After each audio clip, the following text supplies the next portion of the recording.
ವಾಕ್ಯ ಮುಂದೆ ನೋಡೋಣ. ಆದ್ದರಿಂದ ನೀವು ಅಂತ ಮಾತನ್ನು ಬಿಟ್ಟು, ಎಂತ ಮಾತನ್ನು ಬಿಟ್ಟು ನಾನು 1 ವರ್ಷ ಹೋಗಿ ವ್ಯಾಪಾರ ಮಾಡಿಕೊಂಡು ಲಾಭವನ್ನು ಪಡೆದುಕೊಂಡು ಬರ್ತೀನಿ, ನಾನು ನಾಳೆ ಮಾಡ್ತೀನಿ, ನಾನು ನಾಳೆ ಹೀಗಿರ್ತೀನಿ, ಇವತ್ತಿನ ದಿನ ನನಗೆ ಬೇಕಾಗಿಲ್ಲ, ನಾಳಿನ ಪರಿಸ್ಥಿತಿ ನಾನು ಯೋಚನೆ ಮಾಡಬೇಕು, ನನ್ನ ಜೀವನ ಏನಾಗ್ತದೋ, ನನ್ನ ಮಕ್ಕಳ ಭವಿಷ್ಯತ್ತು ಏನಾಗ್ಬಿಡ್ತದೋ ಅಂತ ಮಾತನ್ನು ಬಿಟ್ಟು ದೇವರ ಚಿತ್ತವಾದರೆ ನಾವು ಬದುಕಿ ಈ ಕೆಲಸವನ್ನಾಗಲಿ ಆ ಕೆಲಸವನ್ನಾಗಲಿ ಮಾಡುವೆವು ಎಂದು ಹೇಳಬೇಕು. ಹೇಗೆ ಹೇಳ್ಬೇಕು? ನಾವು ಮಾಡುವ ಪ್ರತಿಯೊಂದು ಕಾರ್ಯಗಳು, ಪ್ರತಿಯೊಂದು ವಿಷಯಗಳಲ್ಲಿ ದೇವರ ಚಿತ್ತ ಇದ್ರೆ ಅದು ನಾನು ಮಾಡ್ತೀನಿ, ದೇವರ ಚಿತ್ತ ಇಲ್ಲಂದ್ರೆ ಅದು ನಾನು ಮಾಡೋದಿಲ್ಲ. ನನ್ನ ಬಯಕೆಗಳೆಲ್ಲ ಈಡೇರೋದು ಇಲ್ಲವೇ ಇಲ್ಲ.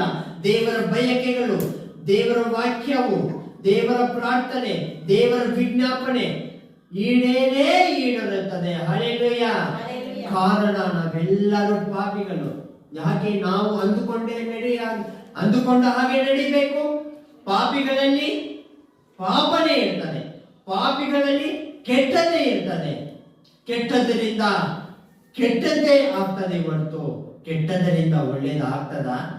ಕೆಟ್ಟದರಿಂದ ಒಳ್ಳೇದು ಆಗೋದೇ ಇಲ್ಲ.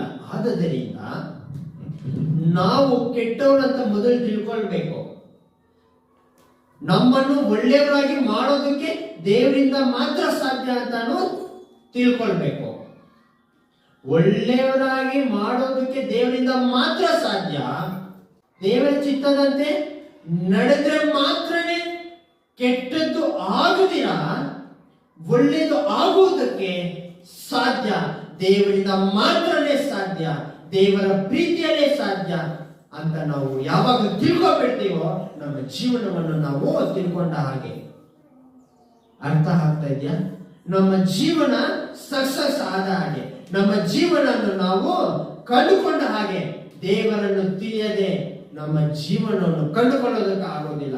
ದೇವರನ್ನು ತಿಳಿಯದೆ, ದೇವರನ್ನು ಪ್ರಾರ್ಥಿಸದೆ, ದೇವರಲ್ಲಿ ನಡೆಯದೆ ನಾವು ಏನೇ ಮಾಡಲಿ ಅವನು ಬರೀ ಶೂನ್ಯ.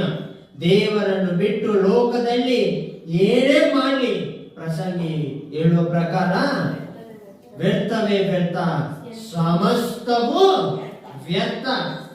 ಕಾರಣ ಈ ಸಮಸ್ತವೆಲ್ಲವೂ ಅಳಿದು ಹೋಗ್ಬೋದು, ಆದರೆ ದೇವರ ಮಾತು ಎಂದಿಗೂ ಅಳಿದು ಹೋಗುವುದಿಲ್ಲ. ಹಲ್ಲೆಲೂಯಾ.